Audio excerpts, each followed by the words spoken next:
क्या हुआ तान्या? मॉम, यहाँ सब कुछ बहुत अजीब हो रहा है। अब क्या हो गया? सोनालिका का फोन आया था। क्या क्या बात हुई? बात क्या होती मॉम, मैंने फोन उठाया ही नहीं। What? तूने उसका फोन नहीं उठाया? क्यों? कितनी टेंस होगी वो, कितनी परेशान। उसे शिव से बात करनी होगी। पिछली बार भी शिव ने उसे ठीक से बात नहीं की थी, तूने उसका फोन नहीं उठाया। शक हो जाएगा उसे कि यहाँ कुछ तो हुआ है। How can you be so stupid? गुड़िया क्यों नहीं उठाया फोन? तो आप ही बता दीजिए, अगर मैं सोनालिका का फोन उठाऊं तो मैं उससे क्या बात करूं? वो मुझे बोलेगी शिवांश भाई से बात कराओ। शिवांश भाई तो यहाँ है ही नहीं। फिर वो पूछेगी कहाँ गए, और मैं क्या बोलूंगी?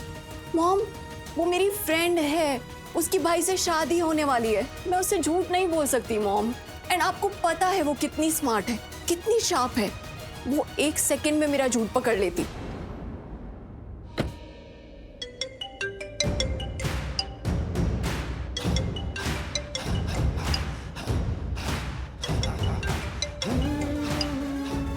गायत्री, शिवांश यहाँ। प्रार्थना भी तुम्हारा फोन नहीं उठा सकती, वो चेंज करने गई है। पर जैसी वापस आएगी मैं उसे कह दूंगा कि तुम्हें कॉल करे। और हाँ, टेंशन मत लेना, अब वो मेरे घर में ही है। आपका घर जीजू? मेरा मतलब कि अब हम घर में ही हैं। बाय।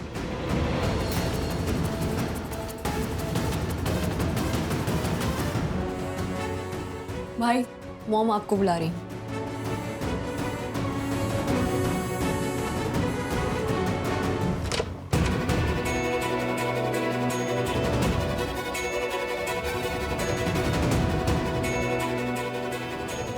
गायत्री के इतने सारे। हेलो, हाँ प्रार्थना दीप। मैं कब से आपको कॉल कर रही हूँ। मुझे शिवांश जी ने बताया कि आप चेंज कर रहे थे, बस मैं तब से वेट कर रही हूँ कि आप कब कॉल बैक करोगे। मैं हॉस्पिटल आई आपसे मिलने और आप यहाँ हो ही नहीं। तो अस्पताल क्यों गई? मैं आपसे मिलने आई थी दी। मना किया था ना वो खाना खाने को, क्यों खाया?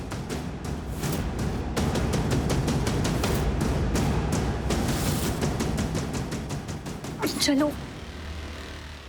नेहा ऐसा क्यों बोल रही है कि उसने वो खाना क्यों खाया? कुछ तो गड़बड़ है।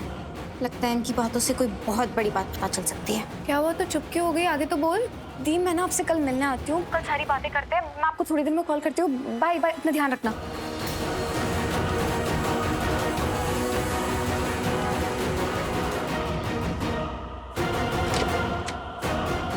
तुम यहाँ बैठो। नेहा यार, तुमने सब क्यों किया? पैसों के लिए। पर तुम मुझे ये बताओ, तुम्हें वो खाना खाने की क्या जरूरत थी? तो मुझे क्या पता था कि नरेश प्लीज, यहाँ ये सब बातें नहीं करते। कोई सुन लेगा, बेकार में फंस जाएंगे। ये लोग किस बारे में बात कर रहे हैं? इस लड़की ने पैसों के लिए ऐसा भी क्या किया? डॉक्टर तो यहीं आ रहा है, मुझे पकड़िए।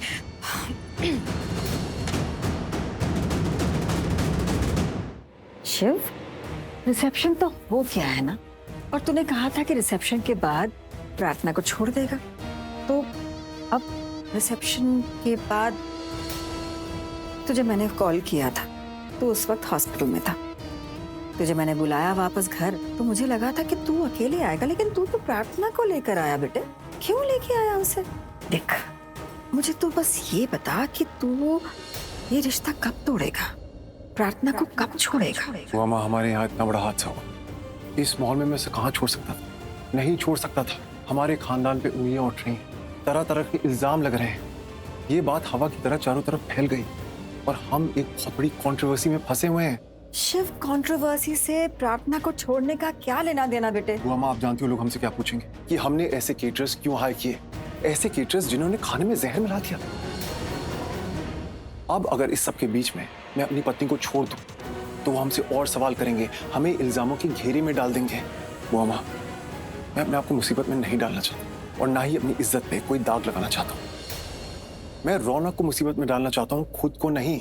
और एक और बात, जितने लोग रिसेप्शन पे आए थे उन्होंने मुझे प्रार्थना के साथ देखा, लेकिन जिन्होंने नहीं देखा, मैं चाहता हूँ अब वो देखें कि कदम कदम पे प्रार्थना मेरे साथ है। समझें कि वो मेरी पत्नी है, कि मेरे साथ रहती है, और फिर मैं उसे छोड़ दूंगा।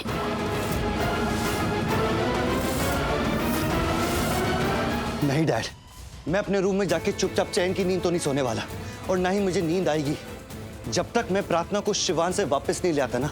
मैं चैन की नींद तो क्या, चैन से सांस भी नहीं लूंगा। उस शिवांश ने मेरे साथ बहुत बड़ा धोखा किया है। वो मेरी प्रार्थना को ले गया और मैं खड़ा होकर तमाशा तो नहीं देखने वाला डैड। मैं अपनी प्रार्थना को जरूर वापस लेके आऊंगा। रौनक, दिमाग खराब हो गया तेरा। अरे मेरे तो समझ में ही नहीं आ रहा कि आखिरकार तू चाहता क्या है। रौनक, तेरी भलाई इसी में कि तू शिवांश से दूर रहे। वो बहुत ही पागल, बहुत ही साइको किस्म का आदमी है। वो चाहे जो भी हो, मैं उससे नहीं डरता डैड। बात डर की नहीं है रौनक। तेरा डैड तुझे ऑर्डर दे रहा है कि तू उस लड़के से दूर रहेगा, मतलब दूर रहेगा, बात खत्म। नहीं डैड। रौनक, मैं तुझसे पूछ नहीं रहा हूं, तुझे बता रहा हूं। कि क्या हो रहा है? स्मिता, स्मिता देखो ना, हमारे बेटे को क्या हो गया। स्मिता, मैं कभी रौनक को घर से बाहर जाने के लिए नहीं रोकता अगर मुझे लगता कि इस प्रॉब्लम का कोई सॉल्यूशन है, लेकिन अनफॉर्चुनेटली प्रॉब्लम ही इतनी कॉम्प्लिकेटेड है कि इस प्रॉब्लम का कोई सॉल्यूशन ही नजर नहीं आ रहा मुझे। आपको नजर नहीं आ रहा, पर मुझे पता है कि मुझे क्या करना है। क्या करेगा तू? बोलना क्या करेगा? फिर से डिवोर्स पेपर बनाएगा, शिवांश के पास जाएगा और उससे बोलेगा कि साइन कर पेपर्स पे। और तुझे क्या लगता है रौनक कि वो पेपर्स पे साइन कर लेगा वो? रौनक, रौनक, रौनक, ये तेरी गलतफहमी है। देख, मैं तेरा बाप हूं, जो भी कहूंगा तेरे भले के लिए ही कहूंगा। रौनक, वो लड़का बहुत शातिर है, उसकी बातों में मत आ। और रौनक, तू लीगली उस लड़की का कुछ भी नहीं बिगाड़ पाएगा। डैड, अगर ऐसा है ना तो इसका मतलब है आप अपने बेटे को नहीं समझते। आपका बेटा उस शिवांश के खिलाफ क्या क्या कर सकता है आप नहीं जानते हैं। उस दिन जब धोखे से शिवांश ने मेरी प्रार्थना से शादी कर ली थी ना, तो मैं बहुत सदमे में था। मेरा दिमाग काम नहीं कर रहा था और मैंने ड्रिंक कर ली थी। लेकिन अब मैं होश में आ गया हूँ, मुझे सब समझ में आ गया डैड। अब मुझे क्या करना है मुझे पता है। वो पागल है, वो हम सबके खिलाफ है, हम सबका दुश्मन है। किसकी वजह से? मॉम की वजह से। मॉम ने पता नहीं अपने पास में उसके साथ ऐसा क्या कर दिया जिसकी वजह से वो हमसे ऐसा बदला ले रहा है। Just stop it, रौनक। स्मिता ने आज तक कभी किसी का कुछ नहीं बिगाड़ा। स्मिता तो शिवांश को जानती तक नहीं, तो अतीत में उसके साथ क्या ही बुरा करेगी वो। तुझे उस लड़के की बातों पे भरोसा है, हमारी बातों पे भरोसा नहीं है तुझे। मॉम, आज रिसेप्शन में आप शिवांश से मिली थी ना? एक बार फिर उससे मिलके आपको अतीत का कुछ याद नहीं आया कि आपने उसके साथ ऐसा क्या किया जिसकी वजह से वो हमसे ऐसा बदला ले रहा है? कुछ तो याद आया होगा ना मॉम?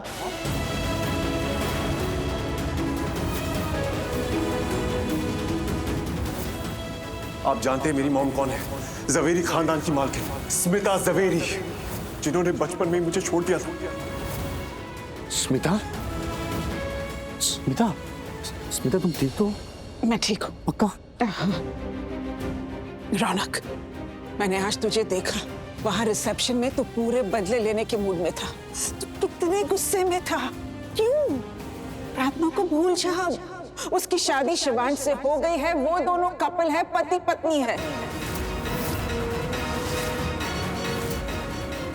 तूने देखा ना प्रार्थना को, कितनी खुश थी उसके साथ जब डांस कर रही थी। तो वो दोनों खुश हैं। मॉम, अपने प्रार्थना शिवांश को डांस करते हुए तो देख लिया, पर प्रार्थना के चेहरे पे उदासी नहीं देखी, उसका टूटा हुआ दिल नहीं देखा आपने। वो शिवांश उसके साथ जबरदस्ती डांस कर रहा था, तो आप ऐसे कैसे बोल सकती है कि वो दोनों अपनी लाइफ में खुश है? मॉम, पता है प्रार्थना उस गलती की सजा भुगत रही है जो हमने नहीं, अतीत में आपने की थी। आपके किए की सजा भुगत रही है प्रार्थना।